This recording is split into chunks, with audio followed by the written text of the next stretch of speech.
স্বাগত দীপ্ত সংবাদে। আপনাদের সাথে আছি আমি আনোয়ারুল আলম। শুরুতেই জানাবো সংবাদ শিরোনাম। উত্তরাঞ্চলে কৃষির রাজধানী গড়ে তোলা হবে পঞ্চগড়ে, বললেন জামায়াতে ইসলামীর আমির। ঢাকা সহ সারা দেশে জ্ঞানের দেবী সরস্বতী পূজা অনুষ্ঠিত, শিক্ষা প্রতিষ্ঠান ও গৃহে দেবীর আরাধনা।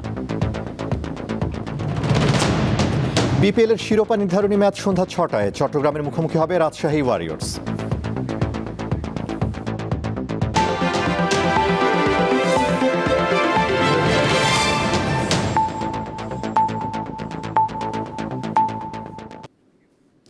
এবারে বিস্তারিত। ক্ষমতায় গেলে উত্তরাঞ্চলকে কৃষিভিত্তিক শিল্পের রাজধানী হিসেবে গড়ে তোলার প্রতিশ্রুতি দিলেন বাংলাদেশ জামায়াতে ইসলামীর আমির। তিনি দুপুরে পঞ্চগড়ে নির্বাচনী জনসভায় দেয়া বক্তৃতায় আরও বলেন, আসন্ন নির্বাচনে বিজয়ী হলে বন্ধ হওয়া চিনি কল ফের চালু করা হবে। এটি উত্তরাঞ্চলে 10 দলীয় ঐক্যের প্রথম নির্বাচনী জনসভা। স্থানীয় চিনিকল মাঠে আয়োজিত সমাবেশে উপস্থিত ছিলেন জোটের বিভিন্ন পর্যায়ের নেতারা। সমাবেশ থেকে ত্রয়োদশ জাতীয় সংসদ নির্বাচনে ভোটারদের নানা ধরনের প্রতিশ্রুতি দেন জোট নেতারা। এবারে নির্বাচনে পঞ্চগড় 1 আসনে এনসিপির প্রার্থী সার্জিস আলম এবং পঞ্চগড় 2 আসনে জামায়াত মনোনীত প্রার্থী শফিউল্লাহ সুফি প্রতিদ্বন্দ্বিতা করছেন।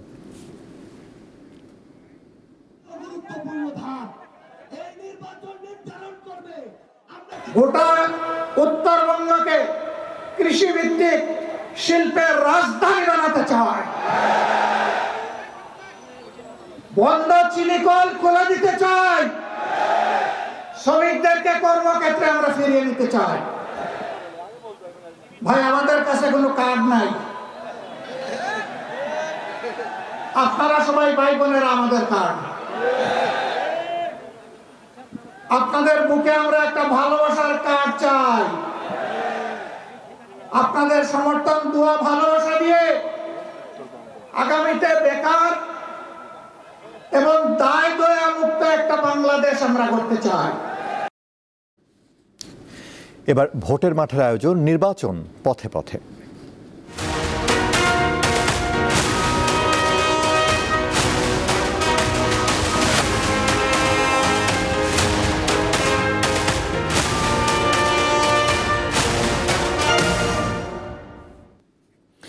সারা দেশে জমে উঠেছে নির্বাচনী প্রচারণা। সকাল থেকে ভোটারদের দাঁড়ে দাঁড়ে ছুটছেন প্রার্থীরা, দিচ্ছেন উন্নয়নের প্রতিশ্রুতি। খুলনায় জমে উঠছে নির্বাচনী প্রচার। শুক্রবার সকাল থেকেই খুলনার 6টি আসনের প্রার্থীরা প্রচারণা শুরু করেন। খুলনা 2 আসনের বিএনপি প্রার্থী নজরুল ইসলাম মঞ্জু নগরীর নিউ মার্কেট, কাঁচা বাজার ও নতুন বাজার এলাকায় জনসংযোগ করেন। খুলনা 5 আসনে জামায়াতে ইসলামীর প্রার্থী মিয়া গোলাম পরোয়ার সকাল থেকে প্রচারণা চালান। নোয়াখালী 1 আসনে গণসংযোগ ও উঠান বৈঠক করেন বিএনপির চেয়ারপারসনের উপদেষ্টা এবং নোয়াখালী 1 আসনে প্রার্থী ব্যারিস্টার মাহবুব উদ্দিন খোকন। লক্ষ্মীপুর জেলার 4টি সংসদীয় আসনে জমজমাট প্রচারণা চালাচ্ছেন প্রার্থীরা। শুক্রবার সকাল থেকে লক্ষ্মীপুর 2 আসনের বিএনপির প্রার্থী আবুল খায়ের ভূঁইয়া প্রচার চালান। একই আসনে জামায়াতের প্রার্থী রুহুল আমিন ভূঁইয়া কারি বাজার, বসু বাজার এবং হাসিন্দাতে প্রচার চালান। 4টি সংসদীয় আসনে বিএনপি, জামাত, এনসিপি ও ইসলামী আন্দোলন সহ 29 প্রার্থী মাঠে প্রচারণা চালাচ্ছেন।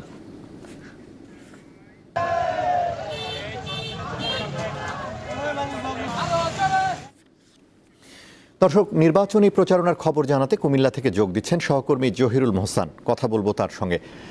মোহসান, কেমন দেখছেন প্রচারণার? প্রার্থীরা কি ধরনের প্রতিশ্রুতি দিচ্ছেন ভোটারদের? একটু বিস্তারিত জানান আমাদের।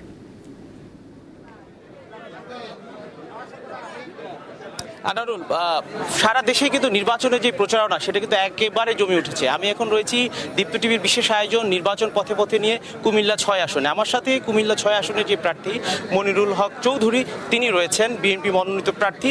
তিনি তার জনসভায় এখন ব্যস্ত সময় পার করছেন।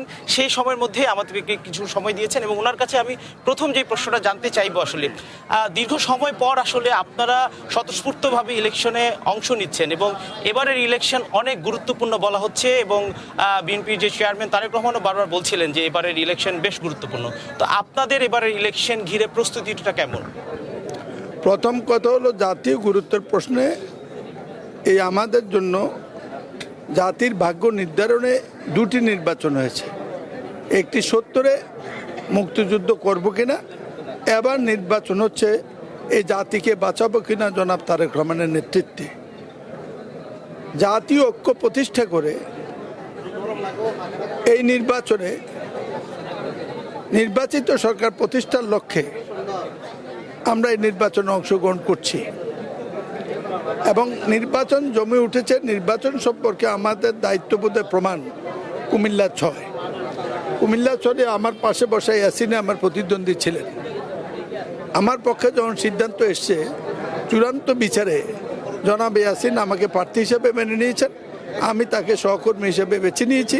কুমিল্লা ঐক্যবদ্ধভাবে আমরা এই নির্বাচন লড়াই করছি এবং আমি এই কথা বলতে পারবো, জনগণের কাছে 70-এর পরে এইভাবে নির্বাচনে ভোট দেওয়ার আকাঙ্ক্ষা আমি পূর্বে আর দেখি নাই। এবার যেটা হয়েছে, প্রতি বছরই কিন্তু আমরা দেখি যে বিভিন্ন ধরনের ইলেকশন হয়, কিন্তু জাতীয় ইলেকশন এটার আশায় কিন্তু জনগণ এবং ভোটাররা থাকে, প্রার্থীরাও থাকে। তো এবার আপনারা ভোটারদের কাছ থেকে কি দাবি পাচ্ছেন এবং সেই দাবি, প্রত্যাশিত দাবি, তাদেরকে পূরণের কি বিশ্বাস দিতে পারছেন, আশ্বাস কি দিতে পারছেন? একটা হলো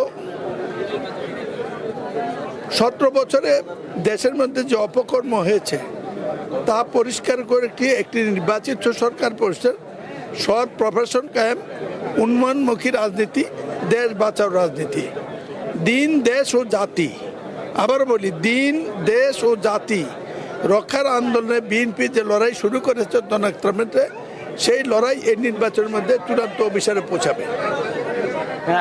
আপনাদের যারা ভোটার রয়েছে তাদেরকে ভোট কেন্দ্রে আনার কৌশলটা কি হচ্ছে আপনাদের? জনগণকে আমরা উৎসাহিত করছি সবাই যাতে ভোট কেন্দ্রে চলে যায় এবং জনগণ ভোট কেন্দ্রের নিজ দায়িত্বে আসবে ইনশাআল্লাহ। জি, আপনাকে অসংখ্য ধন্যবাদ।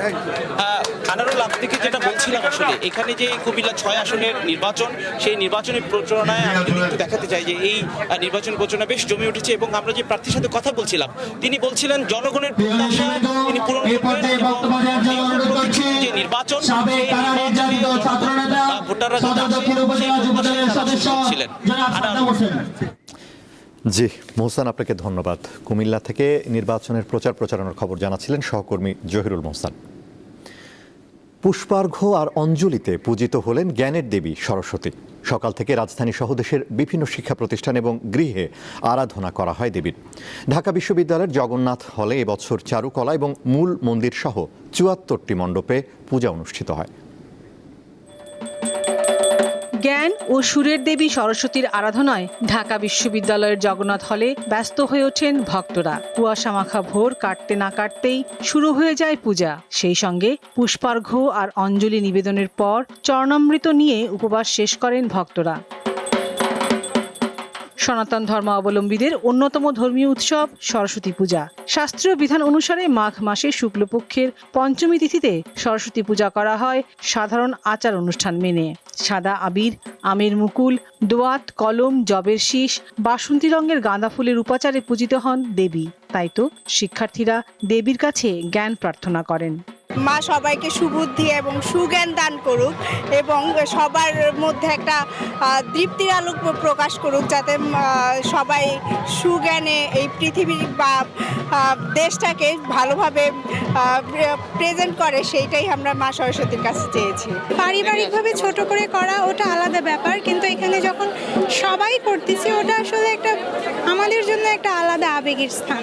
এবছর জগন্নাথ হলের মাঠে মোট ৭৩টি পূজা মণ্ডপ তৈরি করা হয়, চারুকলা সহ মোট ৭৪টি, যা বিশ্ব রেকর্ড গড়তে যাচ্ছে। ৭৩টা মণ্ডপ, মানে ৭৩টা ডিপার্টমেন্ট আমরা একই সাথে চারিদিকে পূজা করছি। আর আমরা চেষ্টা করব যে এই বছর এই গিনিস ওয়ার্ল্ড রেকর্ডে অ্যাড করার। আমাদের এখানে পূজা শেষ, আমাদের একটু পর থেকে আমাদের অন্যান্য সকল ধর্মাবলম্বী ভাই বোন সবাই এখানে অংশগ্রহণ করবেন এবং সবার সম্মিলিত করে আসে, সম্মিলিত অংশগ্রহণে আমাদের এই পূজাতে যেন সাফল্যমণ্ডিত হয় সেই কামনা করি। প্রাক্তনীরা বলেন, শিক্ষাজীবন শেষ হলেও প্রিয় প্রাঙ্গণে মায়ের আরাধনায় যোগ দিতে বারে বারে ছুটে আসতে ইচ্ছা করে। বিনা পানির আরাধনায় মুখরিত ঢাকা বিশ্ববিদ্যালয়ের এই জগন্নাথ হল। মনের অন্ধকার দূর করে জ্ঞানের আলোর প্রার্থনায় বিদ্যার দেবীর চরণে পুষ্পাঞ্জলি দিয়েছেন সনাতনীরা। অসাম্প্রদায়িক এই উৎসবে সম্প্রীতির বন্ধনে মিলিত হোক সর্বস্তরের মানুষ, এমনটাই প্রত্যাশা দর্শনার্থীদের। লাবণী গুহ, জগন্নাথ হল, ঢাকা বিশ্ববিদ্যালয়। উৎসাহ উদ্দীপনা ও নানা আয়োজনে সারা দেশে অনুষ্ঠিত হয়েছে সরস্বতী পূজা। সকাল থেকে চট্টগ্রামের মণ্ডপগুলোতে শিক্ষার্থীরা অংশ নেয়। নগরের বিভিন্ন মণ্ডপের পাশাপাশি বাসা বাড়িতেও পূজার আয়োজন করা হয়। সিলেটের বিভিন্ন মন্দির, শিক্ষা প্রতিষ্ঠান, সরকারি বেসরকারি প্রতিষ্ঠান ও পাড়া মহল্লায় সরস্বতী পূজা হয়েছে। প্রতি বছরের মতো এবারও রামকৃষ্ণ মিশনে ব্যতিক্রমী আয়োজন হাতে খড়ি অনুষ্ঠিত হয়। অঞ্জলি নিবেদনের মধ্য দিয়ে বরিশাল নগরীর বিভিন্ন স্কুল, কলেজে এবং পাড়া মহল্লায় পূজা অনুষ্ঠিত হয়। রাজশাহীতে ধর্মীয় ভাবগাম্ভীর্য ও যথাযোগ্য মর্যাদায় সরস্বতী পূজা অনুষ্ঠিত হয়েছে। সরস্বতী পূজা উপলক্ষে বরগুনায় সনাতন ধর্মাবলম্বীদের বাড়িতে, মন্দির ও বিভিন্ন শিক্ষা প্রতিষ্ঠানে পুষ্পাঞ্জলি প্রদান, প্রসাদ বিতরণ ও ধর্মীয় আলোচনা সভার আয়োজন করা হয়।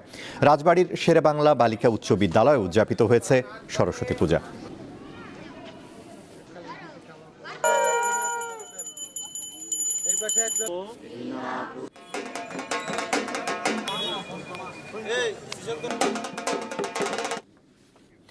এবারে কেওয়াই স্টিল চট্টগ্রাম সংবাদ।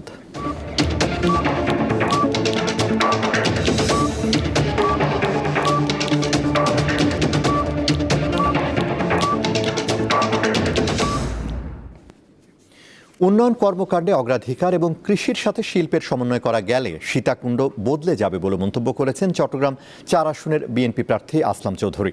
সকালে সীতাকুণ্ডের বাড়বকুণ্ড এলাকায় নির্বাচনী গণসংযোগে তিনি একথা বলেন। আসলাম চৌধুরী আরও বলেন, উন্নয়নের পাশাপাশি সুশাসন প্রয়োজন। দেশে সুশাসন নিশ্চিত করা না গেলে উন্নয়ন কর্মকাণ্ড ব্যর্থ হবে। তিনি জানান, আগামীতে দলমত নির্বিশেষে সবাইকে নিয়ে দেশ গড়তে কাজ করবে বিএনপি। অন্যদিকে চট্টগ্রাম ১০ আসনে জামায়াতের প্রার্থী অধ্যক্ষ শামসুজ্জামান হেলালি নির্বাচনী এলাকা পাহাড়তলীতে গণসংযোগ করেছেন। জুমার নামাজের পর পাহাড়তলী এলাকায় ভোটারদের কাছে দাড়িপাল্লা মার্কায় ভোট চান তিনি। আন্তর্জাতিক গাজায় ইসরায়েলি বাহিনীর পাশাপাশি এবার নতুন করে হানা দিয়েছে অজানা এক ভাইরাস। উপত্যকার স্বাস্থ্য কর্মকর্তারা জানান, গেল কয়েক সপ্তাহ ধরে এই ভাইরাসটি পুরো উপত্যকা জুড়ে দ্রুত ছড়িয়ে পড়ছে। এতে আক্রান্ত হয়ে শিশুসহ কয়েকজনের মৃত্যুর খবরও পাওয়া গেছে। তবে পরীক্ষার সীমিত সুযোগ এবং প্রয়োজনীয় চিকিৎসা সরঞ্জামের তীব্র ঘাটতির কারণে চিকিৎসকরা এখনও ভাইরাসটির প্রকৃত ধরন শনাক্ত করতে পারেননি। আল শিফা মেডিকেল কমপ্লেক্সের পরিচালক জানান, এটি ইনফ্লুয়েঞ্জার কোনো রূপান্তরিত ধরন বা কোভিড-19-এর নতুন কোনো রূপ হতে পারে। বর্তমানে গাজার হাসপাতালগুলোতে জরুরি রোগী ভর্তির হার ২০০% বৃদ্ধি পেয়েছে, যাদের অধিকাংশেরই ফুসফুসে সংক্রমণ, প্রচণ্ড জ্বর এবং শ্বাসকষ্টের সমস্যায় ভুগছেন।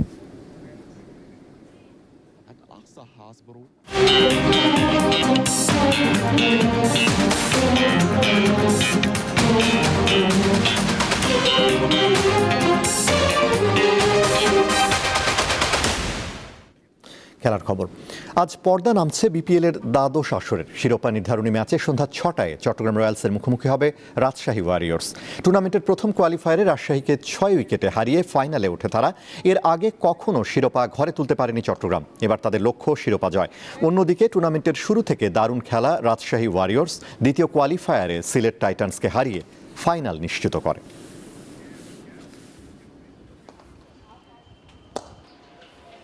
বাংলাদেশ মহিলা ক্রীড়া সংস্থার আয়োজনে খেলার ডাক শীর্ষক উৎসব অনুষ্ঠিত হয়েছে। সকালে ধানমন্ডির রিয়া গোপ মহিলা ক্রীড়া কমপ্লেক্সে করা হয় এই আয়োজন।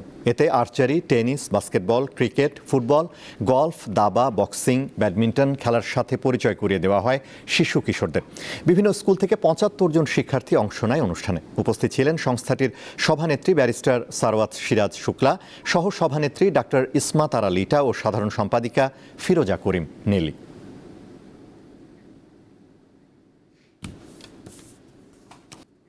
শেষ করব দীপ্ত সংবাদ, তার আগে সংবাদ শিরোনামগুলো জানাবো আরও একবার। উত্তরাঞ্চলে কৃষি রাজধানী গড়ে তোলা হবে, পঞ্চগড়ে বললেন জামায়াতে ইসলামীর আমির। ঢাকা সহ সারা দেশে জ্ঞানের দেবী সরস্বতী পূজা অনুষ্ঠিত, শিক্ষা প্রতিষ্ঠান ও গৃহে দেবীর আরাধনা। বিপিএলের শিরোপা নির্ধারণী ম্যাচ সন্ধ্যা ৬টায় চট্টগ্রামের মুখোমুখি হবে রাজশাহী ওয়ারিয়র্স।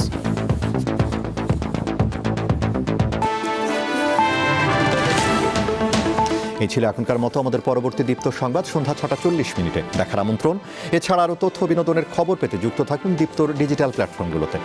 ধন্যবাদ।